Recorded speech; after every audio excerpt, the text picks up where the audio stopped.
Alright, so in this video I'm going to show you how to play a very simple little composition, but don't let the simplicity of this fool you. There's actually a lot that you can gain from this. We're going to learn how to play the 1-4-5 chord format in 2 different spots on the neck, and then we're going to learn how the pentatonic scale is right in between those, and how to connect it all. And it's actually a very visual lesson, so if you're a visual learner, you're going to really like this. So we're going to switch the angle now and look at things from my vantage point. And for you left-handed players, I have another video for you that's in your vantage point. So I've flipped everything and sort of the opposite of this. So you can click on the link in the description below to get that if you're a lefty.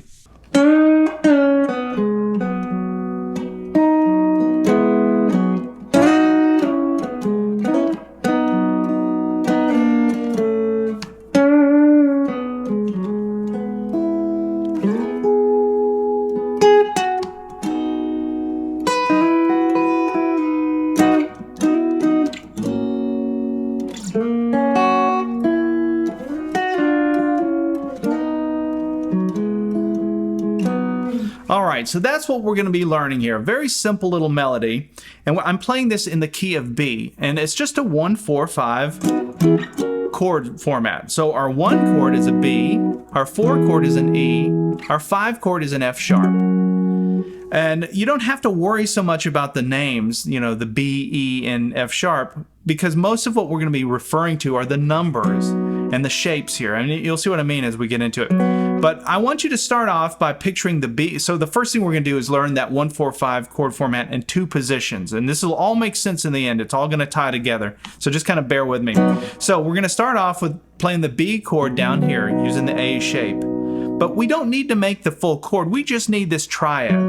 That actually is the full chord. Those are the 3 notes in your B chord. So that's your B chord using 1 finger to bar here on the 4th fret. We're only playing strings 4, 3, and 2. And remember this as a sidebar, you can get to any major chord just with 1 finger if you just know where it is on the fretboard, obviously. So if we were playing a D chord, for example, there it is using the A shape, you could play it like this.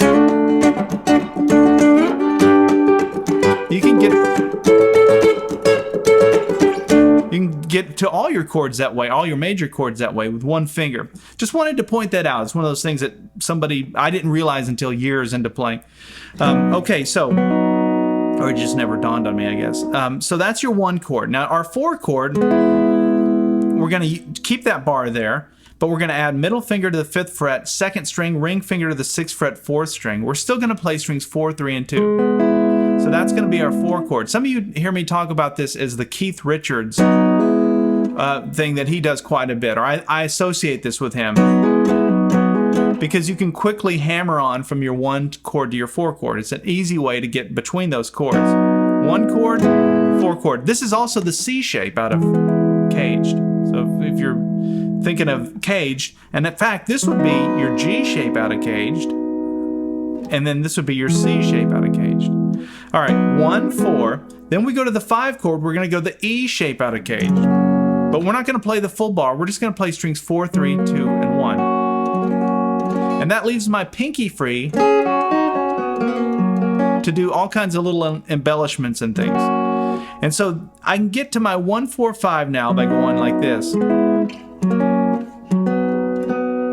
So 1-4-5-1. Now we're going to learn the 1-4-5 in a different position, but we're going to use the exact same shapes. So instead of starting with this shape, which would be from your G chord or your A chord, depending on how you look at it, it's the same triad in between them. Instead of starting with that, we're going to start with the E shape, but we're going to start up here. So it looks like this. So we're barring the first 2 strings on the 7th fret this time. So that's our 1 chord. Our 4 chord is that bar, like we did down here, but now we're doing it up here on the 9th fret, strings 4, 3, and 2. So we've got our 1 chord, our 4 chord. I use my ring finger to play it like this. The 5 chord, rather, we're going to use the C shape and play it right here. Now, some of you may not have thought of that. I know I didn't think of that for a long time. I used to think 1, 4, 5. 5 was always like 2 frets up from whatever 4 was, which is true. That would be one way to do it. But you can also go like this for your 5. So use that C shape. And again, I'm just playing strings 4, 3, and 2.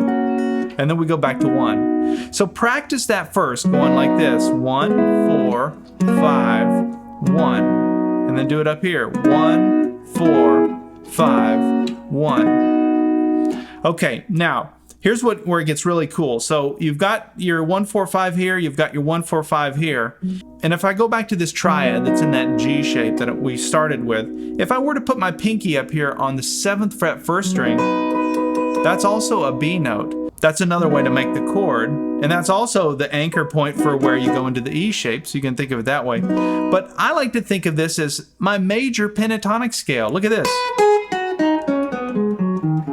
It's right there. I'm already outlining it just by making that shape. So you can think of it that way, or you can just think of where you've got this bar here for your 1 chord. That's also the little triad that lives within the major pentatonic scale. So now I've got a 1, 4, 5 here, a 1, 4, 5 here, and I've got the major pentatonic scale, which is a lot of the tools I need to be able to make music. So when I started this song, I went, it actually comes in on the 2. So I go 1, 2, 3, 4, 1. So I started with a very simple lick. So all I'm doing for that, and that's just major pentatonic scale, pattern 1, but I'm here on the 6th fret 3rd string doing a full bend, a release, down to the 4th fret, and then the 6th fret 4th string. So that's the lick. Now if you're on an acoustic guitar, or you have thicker strings, or you can't bend, you can slide. And that works too. Either way sounds great. Now after that, I did a quick change. So I go back to the chord, the 1 chord, hammer on to or just play the 4 chord. I didn't really hammer on. And then back to the 1 chord. So all together.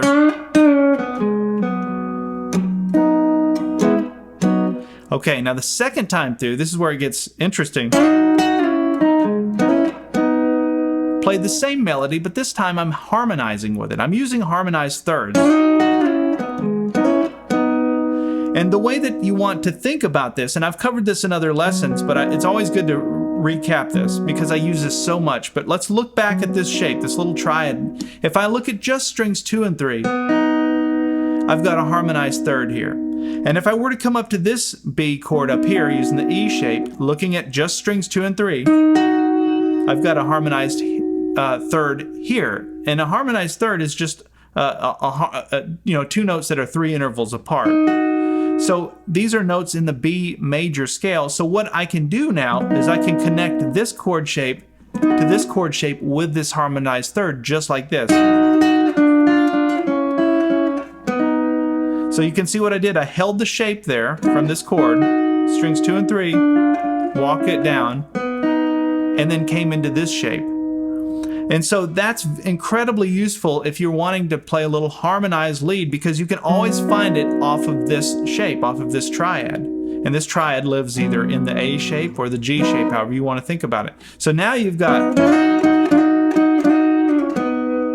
a little harmony that you can work into your lead. You can even bend. If you want to get a real country sound, you can bend both strings right there. And you can go backwards too. So anyway, there's a lot of mileage that can happen there with those harmonized thirds, but it's a nice connection point between here and here. That's how I think of it anyway. So back from the beginning.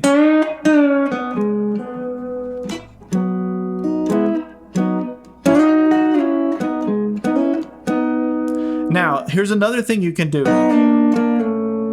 You can go down, so from here, strings 2 and 3, I can go down 2 frets, and I'm playing the 7 version, the dominant 7 of whatever this chord is. So this is a B chord. If we want to play the B7 chord, which sounds like that, depending on how you make it, you get that sound. It's actually a B9 if you really want to get technical, but it sounds like a 7 because it's got that flat 7 in it. So I like to just take that harmonized third there and just walk it down 2 frets. That's another takeaway for you. So if you're ever playing like a D chord, for example, using the A shape, you can walk down to that 7 sound and get that kind of bluesy dominant 7 thing. All right, so after we walked down, then I went into the 4 chord, and I did a half bend there. That's still on the 6th fret 4th string, or actually 6th fret 3rd string. It's not a full bend. You could do a full bend. You just get a happier sound. If you do a half bend, it gets into that bluesier sound. And then I go into the 4 chord. And then I came and played the 4 chord up here. So that's why I showed you in 2 positions, so we can quickly transition from the 4 chord to the 4 chord. So hopefully this is making sense. It's the same chord. It's an E chord and an E chord. I wanted to point out that, you know, the 2 positions for the 1, 4, 5. So we're here, and then we come up here, down to the 7th fret 2nd string, and then back to the 1 chord. But we're playing the 1 chord here now because we're in this neighborhood now. We've now moved from this neighborhood up to this neighborhood. And then I went a little embellishment with my pinky. Like I said before, I kept my pinky free so I can do things like this. And that's really converting that chord. I'm just hammering on, or I'm actually playing the 3rd string on the 9th fret while I keep the rest of the chord. And then I remove it. And that's going from the B to the B sus4 back to the B. Classic kind of country move. You can get a lot of mileage out of just that. And again, that's why, to me, like, instead of making the full bar chord where you've utilized all your fingers, why would you do that? You can get the same sound this way, and I've got my pinky to go, you know, to do things like that I couldn't do if I was trying to play all 6 strings. And you don't gain that much more value out of those extra low notes. And then I went to the 5 chord using the C shape. So that's barring the first 4 strings on the 6th fret, but I've got my middle finger on the 7th fret 2nd string, ring finger on the 8th fret 4th string. So we played the F sharp chord there. And then I came down and played it here. Same chord, but just played it out of that E shape, and just used that triad on the top 3 strings. Added my pinky to the 5th fret 2nd string to give you that flatted 7, that dominant 7 sound. So it's like just an F7, F sharp 7, sorry. But when you're picking the notes out of the chords, it sounds like part of your lead. It sounds different, right? Okay, so from here, we go to the 5 chord down here, and then I came back and went and walked it down. That's that same little harmonized 3rd thing that I've already explained. So we're going from this shape to this shape. Back to the 4, and then back to the 1. And that's the whole thing. All right, so hopefully this video has given you a few ideas for how you might visualize or see things differently on the neck, and given you some ideas for what you can add to your playing. All right, we'll see you in the next video.